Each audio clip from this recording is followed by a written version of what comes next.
Navita Rani recording studio Madhubani. Mobile number है 7004991436।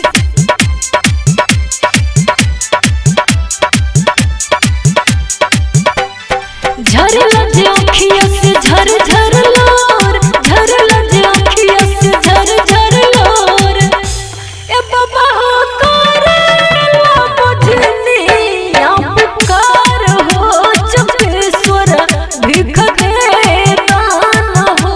ए बाबा हो करेला बुझनी या पुकार हो चुकेश्वर भिख दे दान हो। ए बाबा हो करेला बुझनी या पुकार हो चुकेश्वर भिख दे दान हो।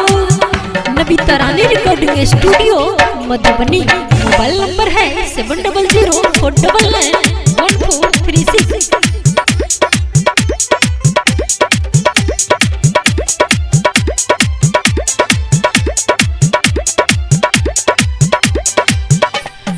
पहिले जे हर